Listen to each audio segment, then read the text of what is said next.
Started. So, hello everyone. Welcome to All In on Real Estate. I'm your host, Aaron Goins. I started this meetup because when I was in the Air Force, a lot of times you see in my circle, no one talked about real estate. They talked about what we call thrift savings plans. They talked about saving money, debt, and a lot of people I knew got a lot of financial difficulties. And a lot of times when people deploy, you see a lot more dog trucks and pickup trucks on the road instead of appreciating value items like real estate. So I started the meetup to educate people about the benefits of real estate so that they can build generational wealth for them and their families. So I'm really excited to have Coach Cav on here, Mr. Alvin Cavalier, to talk about short-term rentals, turnkey. And Coach Cav, what's going on, man? How you doing, man? Aaron, how are you, man? Almost had some fratricide going on here, but luckily, like a good battle buddy, pulled me back in. Man, well, yeah, absolutely, man, absolutely. So, man, let's get started, man. Let's go from here. I know people probably have a lot of questions for you, man, but let me get started by having like a little Q&A session with you, and then open up for the attendees to ask you questions. So, let's just start from the beginning, man. Why did you get into short-term rentals, or why did you get into real estate altogether? Yeah, so long story short, I've been involved in real estate for since 2011, so past 11 years or so. Started traditional path, and one thing I did come to understand is that in the military, right, we operate under this umbrella. And when I say this umbrella, it's BAH and everything that's provided for us as we move from duty station to duty station. And coming to that realization, and then starting to learn about, the resources that were available to us, the VA home loan, and then slowly starting to understand how to then leverage, right, some of these resources that were provided for us, really took me on a different path in terms of real estate. So I'd probably say my first home acquisition using the VA loan was a mistake, probably like most people do, because it's a resource provided to us and we go and and then use that resource within one of our PCS moves instead of really understanding how to fully leverage it, right? And maybe house hack a 4-unit instead of just getting a single family home. But that learning curve got me further into real estate, and then eventually a couple years later into short-term rentals through a real estate agent whose father was in the military. It was an indirect link, but that connection enabled that to happen. And it was 2 weeks after the initial discussion with what short-term rentals were doing, where it was positioned to go, how their partnership was going in New York City, and I was all in. The numbers made sense, and then with the progression of understanding some of the resources that are available, what did I do? I went and borrowed, right, $20K against my TSP, and my bare math, even though I was educated in Louisiana public school system, so I tend to get a pass on anything I screw up. But my math said that, hey, if I'm going to get a general purpose loan and only be accountable for a 3.5 or 3.25% interest rate, all I have to do is outpace my returns, just have to beat my interest rate. And I bet on myself, right? So with that, borrowed against my TSP, and then that one investment snowballed into 3 within 4 months. That 3 snowballed into 10 within the first year, somewhere around 50 by year 2, and now we've taken on over 100 investments on both sides of the border in just over 3 years. So it's been a natural progression, and like any path, right? There's a learning opportunity with it. So we were focused on acquisition from a rental arbitrage standpoint, meaning we master leased every place that we put into our portfolio, 3 to 5 year investments. So the strategy switch really, it was more strategically planned with Airbnb's rise, but eventually understanding that there was going to be an IPO that was going to drop, which then was going to make a popular investment even more popular, right? The want to get into Airbnb was going to eventually spike. What we didn't know was the timing, and what was surprising to us was the talk, even during the pandemic, when the entire travel industry took a hit. Airbnb was still poised to go public, which they did in December of last year. So that was a signal of strength, not only to the industry, but Airbnb's position in the market. So we just sort of kept pace with where Airbnb was projecting to go public. And then we strategically changed our strategy, right? From a acquisition or sort of hold into our portfolio to a turnkey model. But that was sort of twofold, because one, there's not another company in the market right now that provides the same service to investors anytime, anywhere. And we talk turnkey, that's a completely hands-off experience for investors, meaning that we take all the administrative responsibility for the units. We set them up, we do the install, and then we do back-end management. So investors essentially get to invest financially into these investments, and then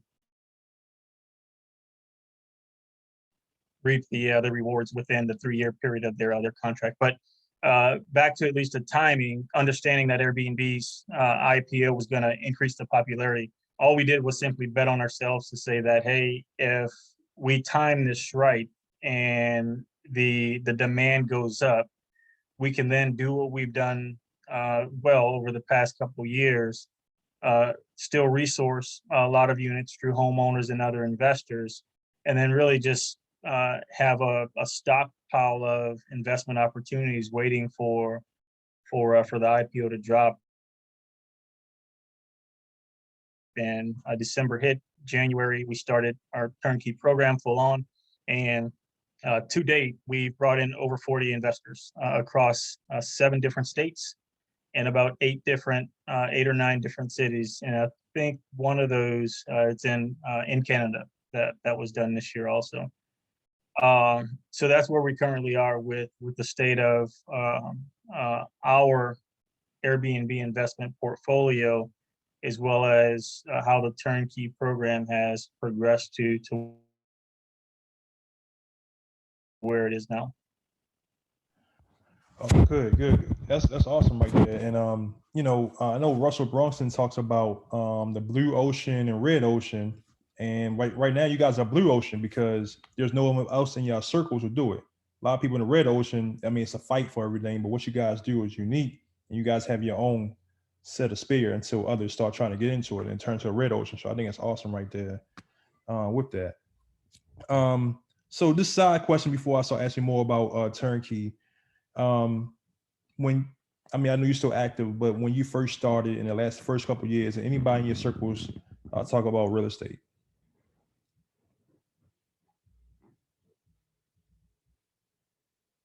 Yes and no. But again, this goes back to, our learning curve in life, really, and being able to surround yourself with the right people or like-minded people. And I think that's one deficiency that we have in the military. They don't teach us to become millionaires. That's not within our job description. So those conversations are not had enough, in my opinion. So to find those circles of people, really, they were outside of any military groups, but we just so happened to have a common background after some mutual conversation and determine that we were one in the same, or at least wearing the same uniform. But yeah, just in general, no, it was more of a stumble upon reference rather than just being surrounded by folks that were into real estate initially. Yeah, so I mean, this is the reason why I asked, because like I said, I open up, I talk about myself, and I don't know many who have had people who in their circles talking about real estate. And I think that's not a good thing. It's not the only, it's not, real estate is an end all be all, but it's a way to build wealth. It's a way to expand. And then a lot of people don't use a VA loan, and that's something that I think that's really concerning. So I know not everybody is really really understands the whole format of what you do. So could you please just talk about turnkey? I think most people know what short-term rentals is, but most people don't. Not everybody knows about turnkey. So can you talk about turnkey and why you combine the short-term rentals and turnkey together? Yeah, certainly. So just for context and at least for conversational purposes, within Airbnb, you'll hear the term rental arbitrage, and that's simply the practice of taking a home that doesn't belong to you, you rent it out for more than you're paying the landlord. That is just arbitrage by definition. Um, on the surface of our contracts and our deals, we approach homeowners and or investors like yourselves with a partnership agreement, essentially, to help stabilize their investments, and we then get a chance to run our business within that. So once those deals are established and we get into a master lease agreement where we have not only tenant rights, but also management rights to that property, we then get a chance to structure investment deals like the turnkey for investors. And because we hold all the administrative overhead, and when I say that, that is the lease, we hold the utilities, any permits required by the city, any insurance requirements that we have for short-term rentals. My company establishes every administrative responsibility required initially before we bring investors in. We then have a team of interior designers, three and a half at the moment, who then get assigned to a specific project. And some projects, like in Arlington, Texas, will be a drive or fly to. The project that was in Canada was sort of a joint effort where the interior designer did an e-design. We then sourced through a Facebook group an investor on the ground who was willing to assist with the build out, and then we put these properties together from end to end with a design team, an install team, and then we hire, contact additional vendors that are required to help with the install. For example, we'll always source a handyman and a runner to facilitate last minute issues on the ground, or if the couch that comes in from Amazon breaks and the interior designer finds a new one at the local furniture store, we've got somebody positioned to help out with that. And then all the other vendor services that are required, housekeeping teams, if there's a landscaping requirement, we'll hire somebody for that. And then once we are done with the build, we then transition to our management phase, which is essentially our steady state day-to-day operations. We use a software called IGMS to manage that day-to-day for every member of the team, so that we essentially flatten the lines of communication, because everybody on the team that has a task, they're in the same software and they're all seeing the same information. So whether it's a guest that's locked out at 11 o'clock or the grass needs to be cut, everybody sees it. So everybody then becomes accountable to action that and make sure that the right person, the message is getting to the right person.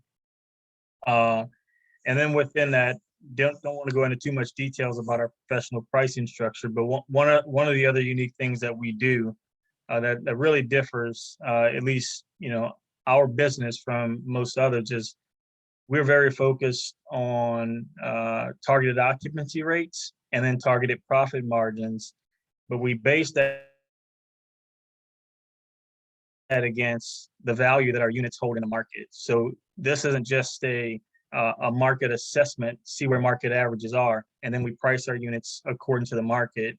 We very strategically target our profit margins and occupancy rates, but only when we understand what value we hold in the market.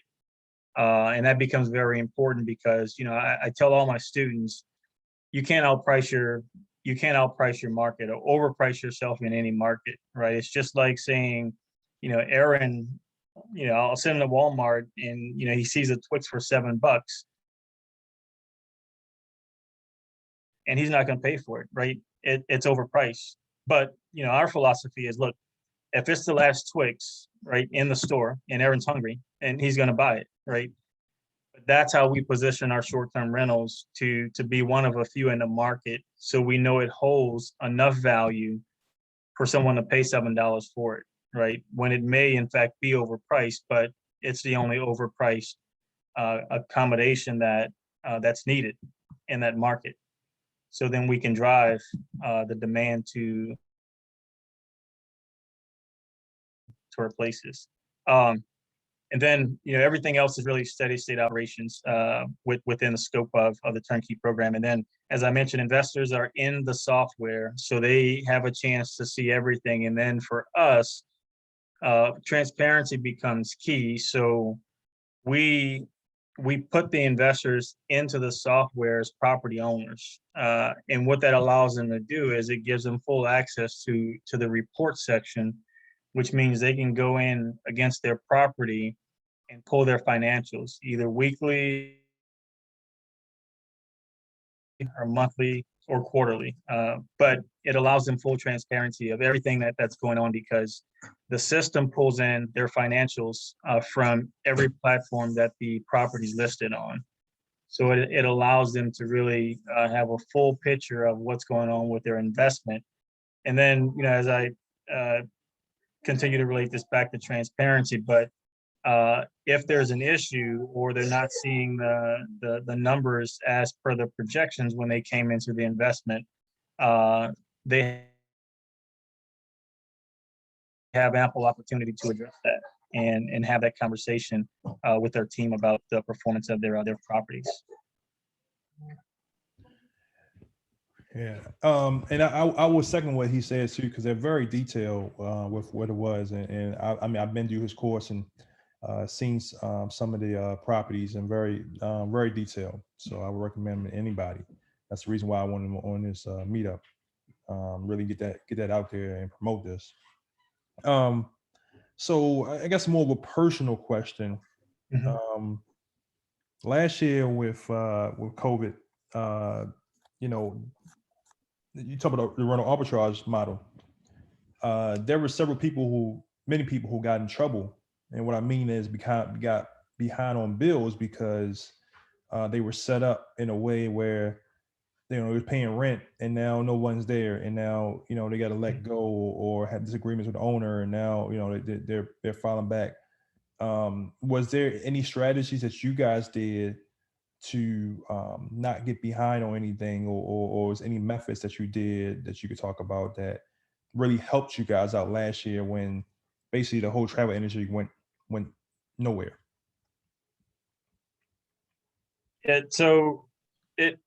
We took an aggressive approach really during COVID. We increased our portfolio by 6 properties from end of March through July, which was unprecedented.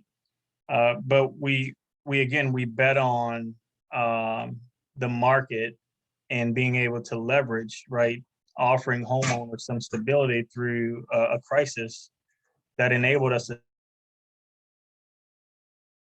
take on homes. We negotiated a lower rent, and then we found tenants to go in there with the intent to turn those or repurpose them back into short-term rentals 12 months later, which we did a full complete of each of those properties this summer or earlier this year when those lease agreements came up. But the second part of that, right, comes back to the value based discussion that I mentioned. So in any market, right, there's going to be competition, but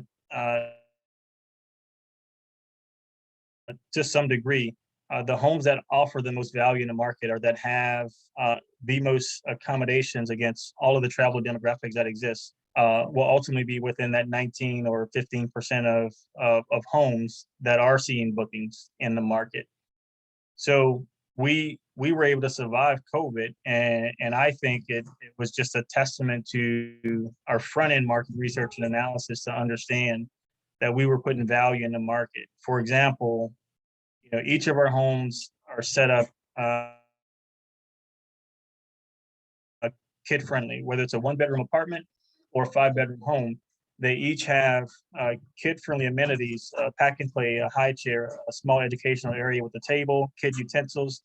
Because what we understand are each of those items are filterable when a traveler, mom or dad goes into Airbnb and they're looking for accommodations. You can select those certain items if you're looking for that. When you position yourselves or your properties to provide some of those or most of those accommodations, what you do is you increase your ability to attract almost against every travel demographic that exists in the market. And we know there are two major travel demographics that exist, and it's families with kids and families with kids and pets.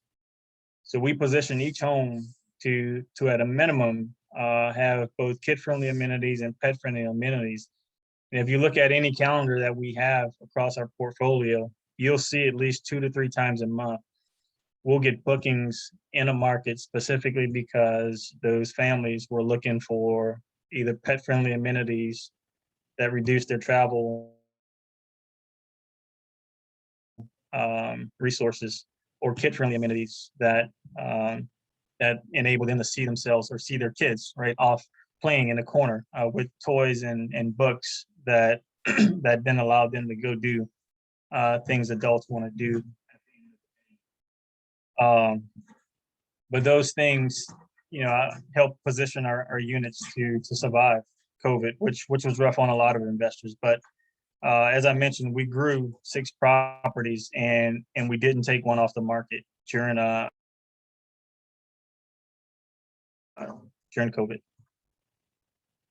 That's awesome. That is awesome, man. That's a testament to how sound and the foundational piece you guys have. I mean, it's awesome. I think I have like 2 more questions I'll open up to the audience. So can you talk about how you guys have the all-in-one experience? I see you have Turo and other on your screen. So can you talk about how you guys integrate everything together? So this is our tiny home, by the way, for those of you wondering. No, no, but that's a great question, right? And one that makes my heart pump a little stronger. We have a broader purpose in the short-term rental industry, and this broadens the discussion into the sharing economy as a whole. Because one of our philosophies here is that the future is much more about accessibility than it is about ownership, and we see that with the Uber type models, right, where you take everyday resources that people have, and then you're able to allow them to leverage it, and they just created a marketplace, right, for everybody to go in and compete with their resources, which was genius. But that's just the way that we're moving. So what we do is we dual purpose most of our homes to Airbnb guests as well as Peerspace. So Peerspace is an event-based platform that's very similar to Airbnb, where you market your property to videographers, photographers, film or production crews, or just the family looking for a space to host a baby shower, right? But what Peerspace enables you to do is, in some cases where we've taken a 8 to 12 o'clock brunch booking from a chef that needed a place to cook for a few hours for some clients, and we charge $300 an hour for 4 hours. The housekeeper comes in, sweeps up a little bit, and then at 4 o'clock we've got Airbnb guests coming in, and before you know it, that's a $3,000 weekend, right?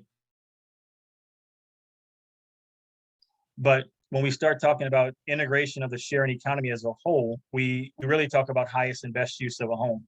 How can we squeeze every inch and penny out of a home as possible? And that's sort of the look that we tend to have with each property. And then when we talk Turo vehicles, or in some cases like what we're doing in New Jersey, we're doing 15 units in one brand new apartment complex. The second part of that story is that we understand in downtown anywhere, parking is scarce, right? So the unit or the building only has 30 parking spots for a 60-unit residential building. And what did we do? We went and took a half of the parking allocation. And it has nothing to do with Airbnb, but it's going to serve us a very separate purpose, right? Because there's going to be a need that far downtown with its proximity to the airport for additional parking.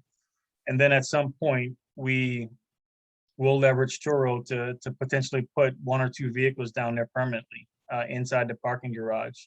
So those will be available for airport clientele coming in, or Airbnb guests that are staying in the building. We also use a few other services. We have an RV that we leverage through Outdoorsy and RV Share.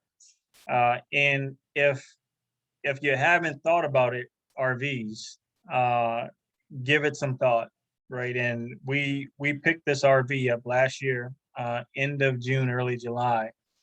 But this was based on the understanding that the travel demographics were changing, right? And the travel plans for most people. In a COVID environment, we weren't going to hotels. We were not aggregating outside, but right, state parks and long trips just became the thing to do for families. So the demand for RVs went through the roof, completely through the roof. So we picked up an RV to meet that demand, and it's been on the road 3 out of 4 weeks ever since July of last year. It was a brand new 2020 Thor, a 37-foot Class A RV, but it's proven itself to be a very profitable investment, and the demand's still there, right? Again, so if you haven't thought about it, please do. Right, I can put numbers for that RV up against any Airbnb that not only we have, but anybody has, and I guarantee you the numbers will blow you away, because the demand's just through the roof right now, and it's probably here to stay. And then the other thing with RVs is it gives you a lot more diversity, right?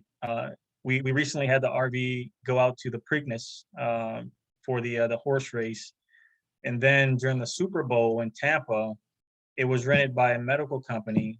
Get this, right? For 2 weeks to set into the parking lot at Raymond James Stadium to do rapid COVID-19 testing, and 2 weeks, almost 20 grand, right? They rented the RV to set down in Tampa. That type of diversity doesn't exist with a single family home, with somebody that's just doing an Airbnb. And when the RV is not running, right, it's parked at a campsite where then it's listed as an overnight stay on Airbnb, right? So if you follow me here, I've just named 3 different ways RVs make money, right?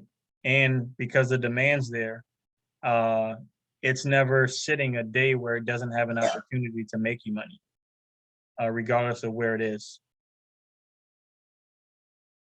Love it. Love it. So that's my 2 cents about RVs, and hopefully I'm putting it on your radar a little bit. But again, just the broader discussion really about the sharing economy and all of the resources that exist in the sharing economy.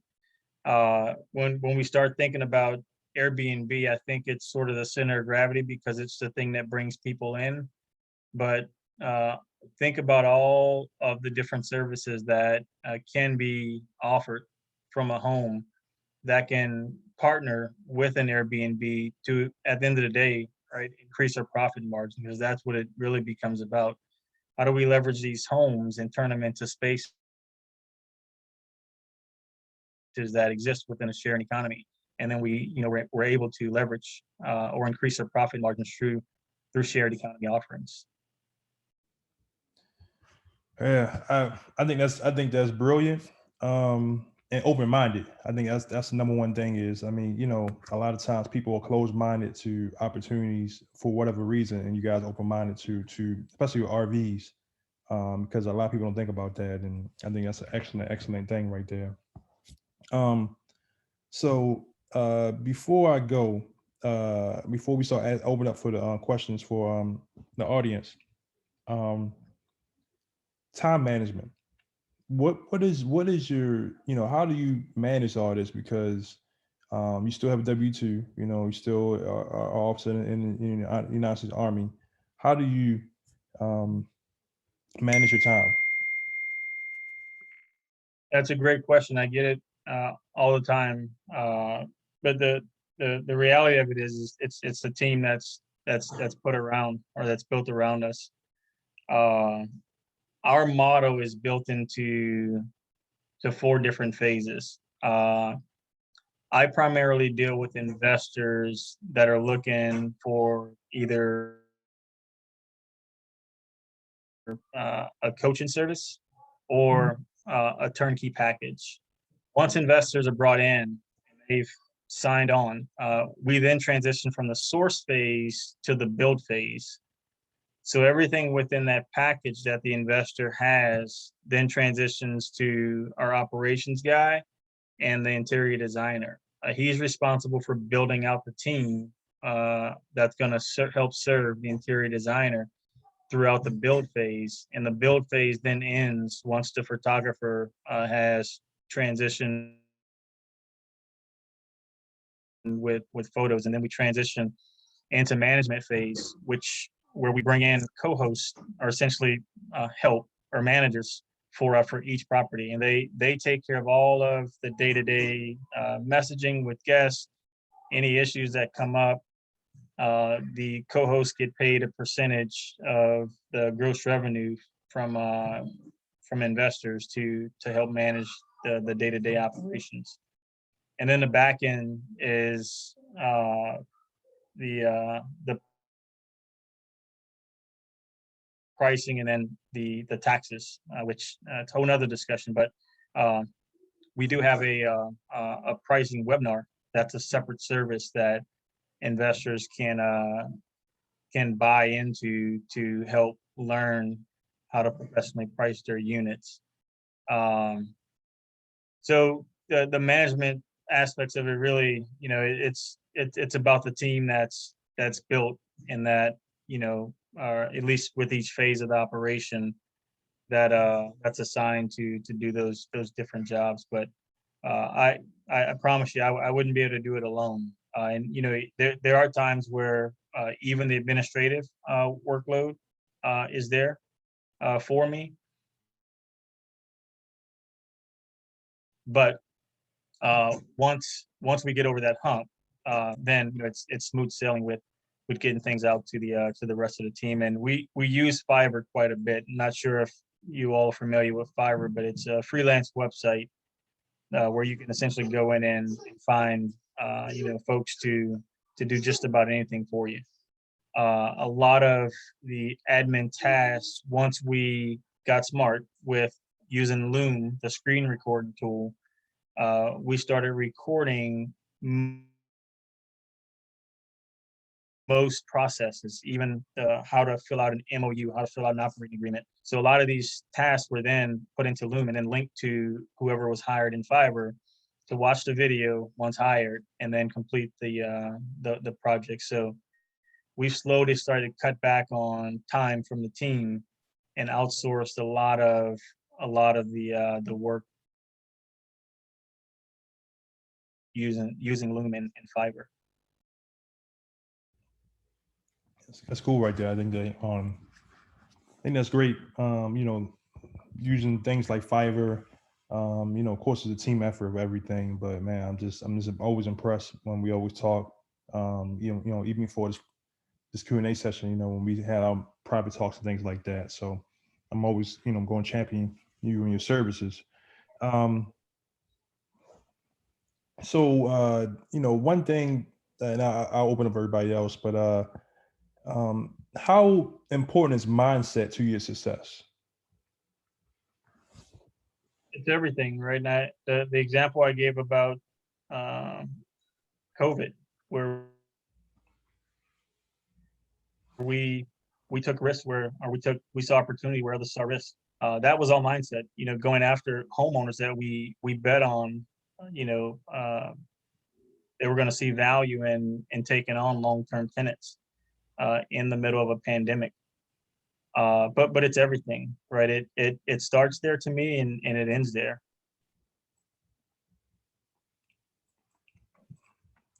All right, guys. So please, the floor is you guys to ask questions to Coach Cab. So anyone ask a question? Where he at? Where's Kenneth? Kenneth, you got a question, Coach Cab? I always ask you to ask first. First of all, great presentation, great ideas of how to increase income. Just one thing, how you handle the risk, or how do you sort of like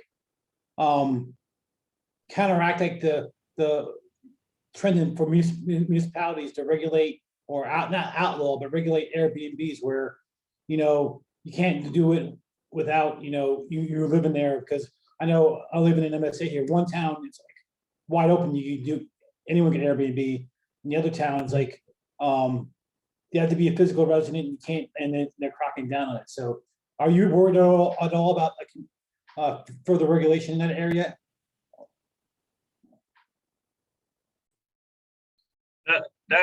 That's part of the reason why we're so spread out, right? I liken, at least the example I give, what happened in New York City. They've always had a lot of back and forth with Airbnb over the past couple of years. Everything came to a head with COVID, right? It was like the perfect storm where there was something that caused the city to shut down. All Airbnbs went flatline. And then it was a perfect opportunity for Airbnb in New York City to come to some agreement, because guess what? New Yorkers weren't making any money anyway, right? So it was sort of the perfect time. So they came up with this regulation where like it has to be sort of a home share deal. So you had a ton of investors that had millions of dollars tied up in one city, and it went away all overnight. And I liken that to investors that, whether it's in Philly, Houston, Atlanta, they build these many conglomerates in these markets. And what they don't understand is that they're one pin stroke away from going underwater, really being able to not operate effectively because they're segmented in one market. So that's not a good diversification within your real estate diversification strategy. But the way we generally look at regulations, we generally look at them as a good thing, right? Because once a city has passed regulations, they've given you the roadmap, right? They help you understand how to operate. And where most people see it as, sort of a bump in the road, and hey, they don't want me to do this, or they're making it hard for me. But I mean, the reality of it is that they're allowing you to do it. They're just telling you how to do it legally. So we've got to be okay with playing ball on their terms, right? And when you play ball the right way, and you help increase, right, their economics, at some point the conversation is going to come up again, right? So you got to be in it to win it, and not run from every restriction that comes up, but stay in those cities, stay engaged with them, and then be able to enact some change like we had a fabulous team did in Detroit.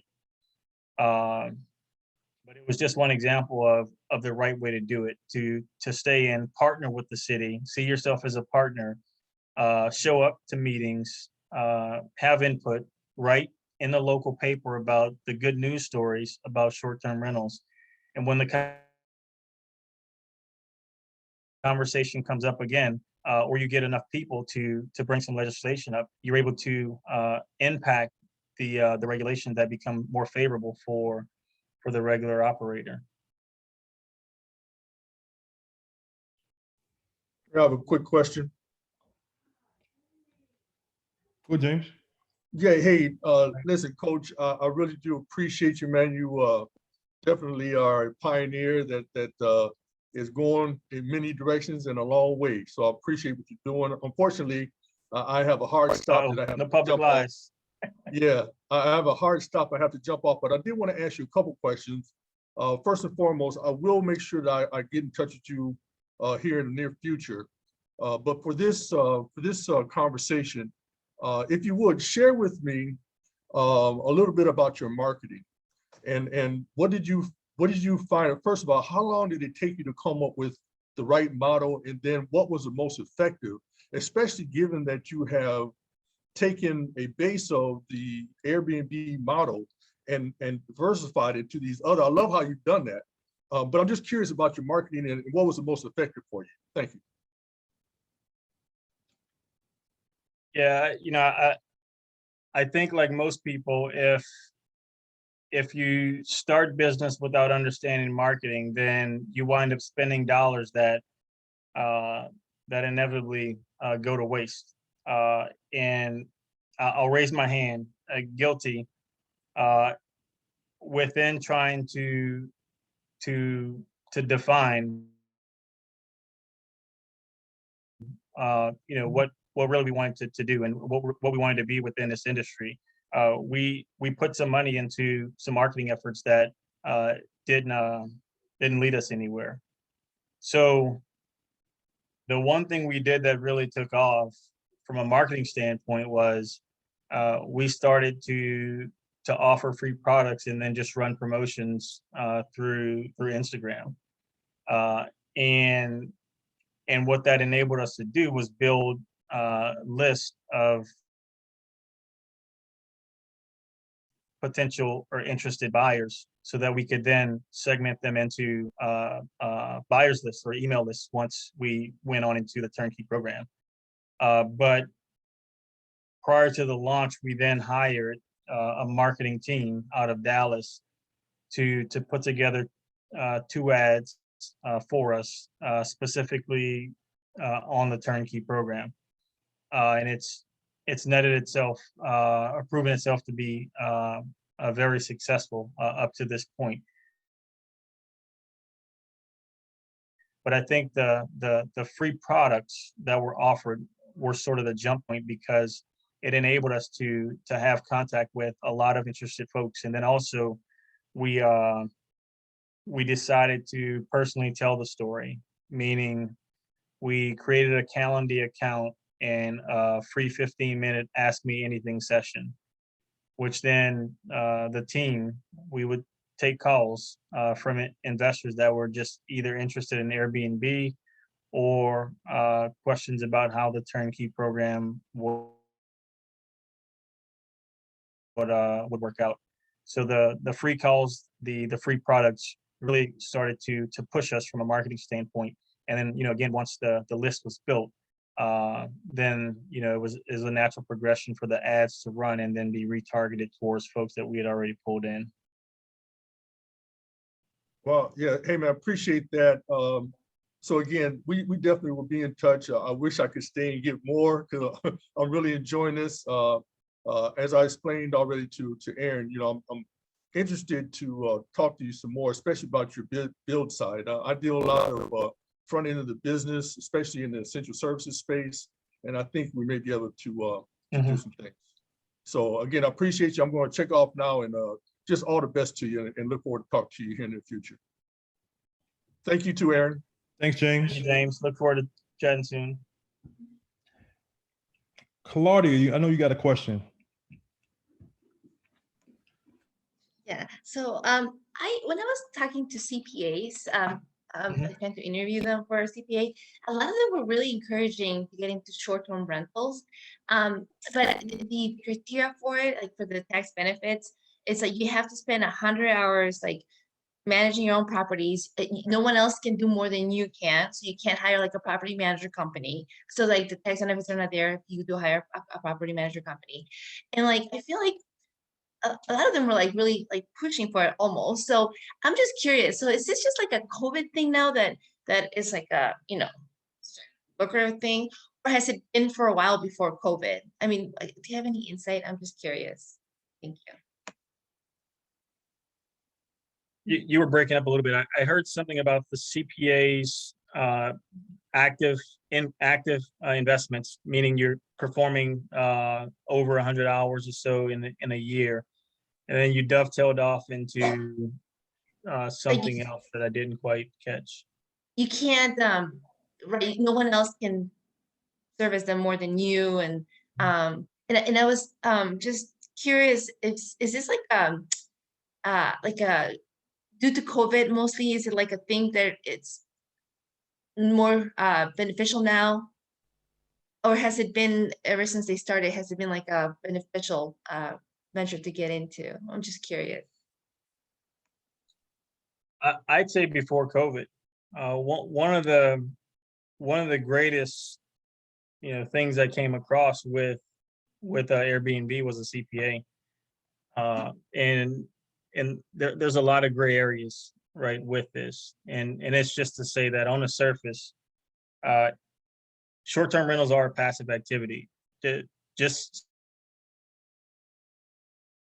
simply because the math says that, hey, I have 300 or 200 guests a year, and they each stay between 1 to 3 days, then the simple math says that I'm going to spend over 100 hours interacting right with that many people over that period of time. So there's not a question in the CPA world that if you're doing short-term rentals, whether you are the manager or the investor, right, because you're all tied into the same system, you're seeing the same messages, you have the ability to interact with housekeepers and any vendors that are required to service the property. So all that means is that there's a passive or blind truth, as they call it, right, to anyone doing this activity, right, that they're doing it actively and they're going to meet our requirement. And let's just be frank about it, right? IRS isn't going to go into your Airbnb account and see over the course of a year who responded to what messages to determine if you've met that threshold. But this is just conversations with my CPA, who they do shared economy investments. That's their specialty. But we spent loads of time, and I like my investors to understand the tax upside, because it becomes, in my opinion, the center of gravity, right? Because any business that's able to save through taxes increases their year-end profit margins. And then where you're able to leverage that, right, you put yourself in a better position from a business standpoint. So that becomes a very important thing to understand. And then,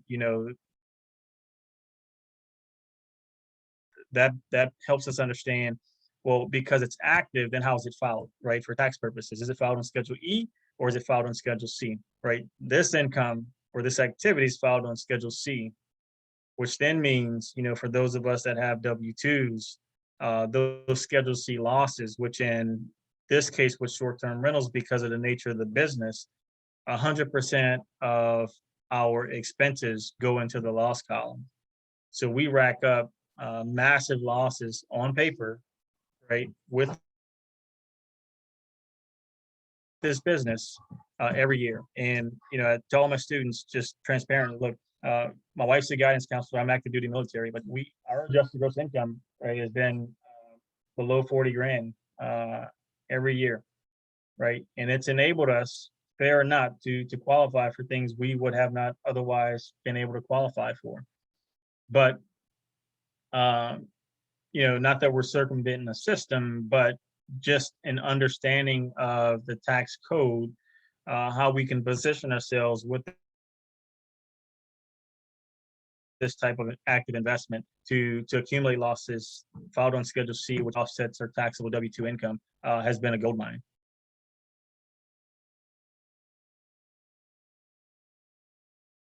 Did that answer your question, Claudia? Yeah, but the investors, they don't get any benefit, right? Because they're not managing it themselves, correct? No, they do. They get the same benefits, right? Because they're tied into the same system, right? They're in Airbnb and they're into the management software. So the activity is shared activity, right? Everybody sees it. Everybody gets a chance to respond to vendor calls, housekeeper calls, guest calls.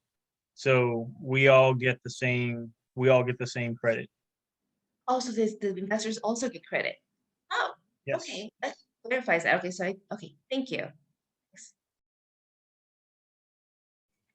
And Cole, I know you got a question to ask. I see the post, so I see your comment. So you got a question to ask? Don't be stalking me, Aaron. No, very great information, Coach Cav. Thank you for laying out your blueprint and your business model. It's definitely not what I was expecting with this call, because I was expecting just like the typical how I run my Airbnb business, and your model is just completely different than anything I've ever heard. So that's great. Definitely giving me something to think about. My question actually is more about the RVs. Mhm. Like, are the people renting, if they're like someone's renting an RV, are they driving the RVs? Is that like something responsibility or insurance wise you have to be concerned of, or do you only let the RV be stationary? And how do you manage renting and just the booking of it for the various activities, whether it's going to be sitting at a game in the parking lot for the hospital, for the clinic, or if someone's taking it on a trip, they're returning it over the weekend, or you know what I mean? Like that seems, it's because it's mobile. I Mhm. feel like there's just a little bit more hands-on management and making sure that everything is safe and there's no accidents and that you get it back at the right time for the next booking and that kind of thing. Yeah, great question. But the prep for RVs, it's much greater than an Airbnb, right? We spent loads of hours doing screen recorded walkthroughs of operation of the RV, and then in most cases, whereas you can go on Airbnb, if you see a place you like, you can insta book it, and within 5 minutes you've got a reservation. Most leads with an RV are you're cultivating essentially that relationship to, one, understand their intent and their use, and then two, to understand what they understand about the vehicle they're getting ready to rent. So it's more of a mini relationship that you build. In some cases, the request will come in and not get booked till a week later, after a couple of phone calls or messages that answer some very direct questions to help you understand. For insurance purposes, the platforms do provide a $2 million policy, and then as with everything else, we provide our own policy that's specific to the rental model of having other licensed drivers operate the vehicle that protects the business. So there are layers of insurance that are put in place, but those are absolutely necessary in this case with the vehicle. And to your other question, yes, the vehicle it goes, right. It's been out west to the Grand Canyon and some other state parks twice on 2 30-day trips by families. And when it's stationary, it's at an RV park where it can then be hit overnight as an Airbnb. But in most cases, we prefer it to go out over the road, and that's why we chose to get a Class A model versus the ones that you have to hook up and pull, because it's just a different logistical concern there with having trailers that have to be pulled. Thank you. That definitely clears that up. So that's very interesting. Interesting. I'm probably gonna think about that some more. Thank you. Yes, please do. It's a hot market, trust me. You won't be disappointed. Okay. Is that something you also do, the same type of turnkey kind of model for investors with the RVs as well? Yes, but with the RVs, we would have investors purchase, and then we would manage with a split profit built in. Okay. And do you mind sharing like some approximate kind of numbers? You know, I mean, in this case, there's no. Sure, on the surface, the RV costs 120, the Class A 2020 Thor. The monthly rent amount is 1,300. The RV rents anywhere between 350 to 650 a day, and it goes out on average 21 days a month. Wow. The gross revenue per month sits somewhere around 6,000 to 8,000 in a good month. So you're looking at, in most cases, 5K, 5.5 to 6K in net profits. Thank you. That's impressive. Yeah, it is, and that's why I said earlier, right? I put that up against anybody's Airbnb, right? And you know, the numbers just jump off the screen, and it makes you wonder why more people aren't doing it.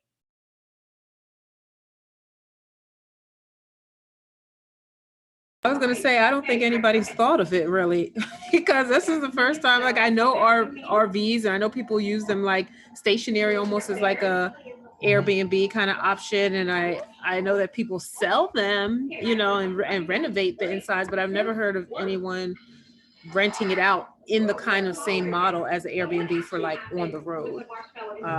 But yeah, I definitely gonna contact you more about that.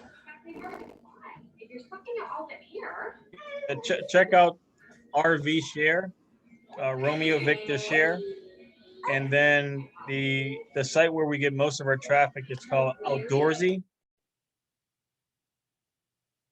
Okay, thank you. If you do some research on those two sites, you'll see what folks are doing in the market. And there are a ton of vehicles that are being rented out through the platforms. But again, it's just not right. It's not the popular, sexy thing, right? Hey, don't gotta be sexy to make me money. But they're great investments, especially today. Yeah. There you go. All right, okay, going to the last minute. Anybody got 2 more questions for Coach Cab? So anybody got any more questions for him? Any more questions? Okay, so. I see some discussion there in the chat, but that's those are great points too. And you know, one of the reasons why we get a lot of investors that make a ton of money, and it's simply because of what they understand through their CPAs, active losses to do and help them reduce some of their tax liability. You know, in cases like we've got a dentist and a doctor out of Virginia, they invested in 4 properties down in Savannah, Georgia, and they have no interest in how to spell Airbnb. Right? This was all. This was a tax discussion. It was literally 10 minutes of what we do, what they're looking to do from a tax standpoint, and making sure that we both understood the intent. And their CPA talked to our CPA to help understand contractually, once the investment was made, what that was going to mean for them. Once they handshook on that 10-minute conversation turned into investment in 4 properties, right? But again, that's why I say this is, the most important part, in my opinion, to understand how, you can take a good investment and have a great tax strategy behind it and really, make it something special. Yeah, and that was something that we talked about that really stood out on me last year when we talked about this, because how excited he was when we talked about taxes. And just the tax strategies that you have and work on your CPA. Man, you lit up when you start talking about taxes, man. So could you just briefly talk about that real quick? It's probably the last question of the meetup. So for you. Yeah, again, it's really just understanding, active versus passive losses, right? Traditional real estate, it's considered passive, which then most of your expenses are filed on Schedule E. And then with short-term rentals, you typically meet the hourly requirement per year, and it's considered a non-passive or active investment. And then those losses are filed on Schedule C with the active investments, which then Schedule C rules, your losses offset your taxable W-2 income. And in a nutshell, there you have it, right? So you get the benefit of investing in multiples of properties in this manner, especially with short-term rentals, because with each investment, we can estimate out at a minimum in a calendar year, somewhere above 30 grand worth of losses. And that's saying that we're taking our initial investment plus 12-month worth of estimated expenses, not counting everything else that's going to come. And we're going to get to a number that we then know will start to count against us for purposes of losses. And then, right, especially if you're investing in multiple of these properties in a year, your CPA will probably advise you to do your tax returns quarterly versus yearly, because you want to keep track of where you are with the amount of losses that you can potentially take on with a number of these properties, and make sure it's being tracked properly. So you're being taken care of and not overextending yourself. Right, and before they engage what you're saying, talk to the attorney. Talk to right. Talk to your attorney before you try to do this. Yeah, obviously, yeah. We always, encourage investors to talk to their CPAs and, make sure that they're getting the best advice for them, because everybody's situation is different, right? If you've got multiple LLCs and you're doing other types of investments, it all plays a part in how you, one, structure, and then two, how you file. So every situation deserves a look with a CPA. Yeah, Edmund asks, at the end of the year, is an investor in a net loss or net gain? What was the question? Yeah, Sorry. so not from a tax perspective. So I understand from a tax perspective, I can knock off some of my W-2, but at the end of like say I write $100,000 check, at the end of a 12-month period, what would be like my typical cash on cash return that you've been experiencing from investors? Within the first year, we typically see a return on their initial principal, if not more. Those are market dependent, obviously, but you have a net loss on paper, but you actually have a net return, and the math in this is just that all the government says is that, we're not going to punish you, right, for taking losses. So we're going to reduce your tax liability on your W-2 first before we tax, right, the business income. And that's why the CPA becomes important in this discussion, to understand where you are, because you don't want to have more losses than what you're taking in on W-2, because then the government's got to find something else to tax. Right. Well, I get the, and that's I get when the those taxes then bleed over into the profits, right, from the business. So I get the W-2 component. So say I have like 200 grand worth of W-2 and I'm taking a $30,000 loss. I get that. But say I put $100,000 investment at the end of the year, do I have 7 grand in my pocket from cash flow or anything like that? And if I do, how was that 7 grand treated? Is that deemed as income? Is that deemed as, does that take out of, is that, take away from my 30 grand losses, or how does that part work? Yeah, it's income. It doesn't take away from your losses, right? The losses are completely separate in this case, and offset, at least to your taxable W-2 income first. You won't even get to your profits being taxed unless you've absorbed everything that you brought in from a W-2 standpoint. Okay, is that then deemed a return of principal and it adjusts my cost base? So my ACB changes? When you say your ACB, what are you referring to? Adjusted cost base. So if I write $100,000 check and then you give me back 7,000 from cash flow, that's essentially getting, if it's deemed return of capital, then that just changes my cost base from 100 grand to 93,000. Is that what Yes. you're doing, or? Yes. Yeah, that's essentially Okay. it. And then if I'm taking a $30,000 write-off off my W-2, is that $30,000 a full write-down of my adjusted cost base? So at the end of a year, if I'm getting 3,000 in losses, 7,000 in return of capital, that's 37 off of my adjusted cost base?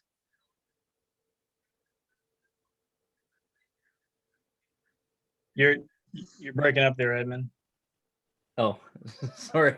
My thing is that, okay, if I'm taking 7,000 return of capital, that changes my adjusted cost base. The $30,000 passive loss or active losses that goes against my W-2, does that also decrease my adjusted cost base by 30 grand?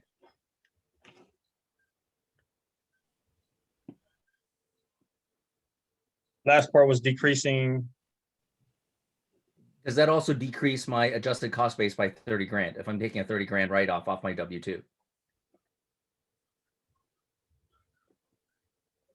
Edmund. Hey, Edmund, I think best thing you can do is put it into the chat and then he can read it. Okay. And then we can go from there. Yeah, I'll okay. put you guys in the breakout room Okay. if you got a minute, Coach Cav, to have a minute in the breakout room, put you and Edmund in the breakout room, you guys can talk right there. That's fine. It's just coming in a little choppy Okay. toward the end of this question. Yeah, Coach Cav, great discussion here. What were you saying about the initial investment in this, the RV and the whole concept of it? The initial investment for investors, we typically prefer them to be on the purchasing end of the vehicles. We then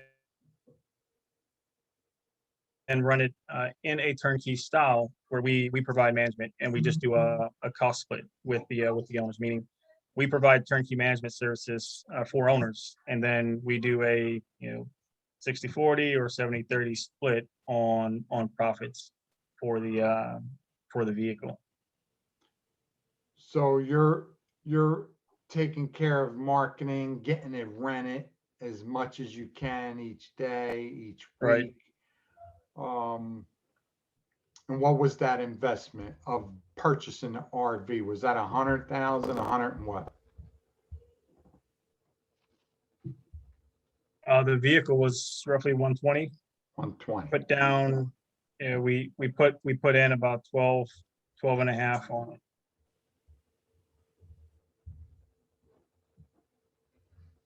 Okay. Is there a website I can look at to describe this, your investment opportunity? No, and the reason why we don't put this information on the website as it pertains to the investment opportunities is because it's hard to explain or segment through all the different possible scenarios with investors and what they're looking for. Whether it's a profit margin conversation or a tax conversation, or just a how does it work discussion, right? There are a lot of nuances in it. And then we prefer just to take personal calls to help investors understand their particular situation and what they're looking to do. Oh, okay. Okay. And you're gonna put your contact info in the chat? Yes, yes. I'll make sure Aaron gets it out to everyone. Okay. Very good, thanks. All right, guys. Well, let's go to our roll call. Thanks you, Coach Cav, and put your information in the chat, please. Man, it's great information. And I know that people are going to reach out to you. Great program, and I'm so happy for you to be on here.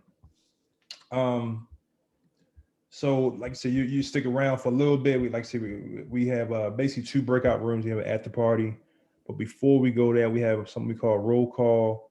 I just shout out a couple of organizations to help people out as far as new investors and things like that. So number 1 for military, we have ADPI, Active Duty Passive Income. If you listen to that podcast, you'll see that Coach Cav was on that podcast as well. So one early episode, I think it was last year, right? Episode 75, released January the 9th this year. Yeah, okay, yeah. So check that out. Great episode with him and Kevin and Mike on ADPI podcast, and then also they have a whole different.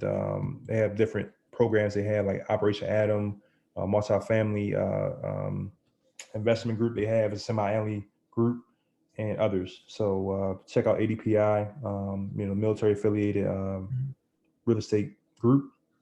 White Feathers is another military real estate group. If you guys check them out, check out whitefeathers.com. Let's see. Also, the War Room Mastermind Group, which me, Claudia, Edmund, and others, Bud, and others are part of. So check out the War Room Mastermind Group. Love it. Let's go to civilians. All right, Amy. Thanks for coming. So biggerpockets.com, great organization. If you want to check out anything with biggerpockets.com, just go to it. Just a wealth of information and great networking on there. I gotta be on there a little bit more myself because I know I'm missing out with a lot of information. Also, Jamal King's make real estate real. Great program to help anybody from A to Z on real estate. It's only $1,000 course. So check out make real estate real. More information, please contact me. I'll give you the information to it. And like I said, Coach Cav, he has his own coaching program, like he says. So check that out. Great presentation today, and I hope that you guys check it out. Especially when you want to get into turnkey, short-term rentals. You see, he does it all. So great program. And I was one of the students for a little bit. So I love the program.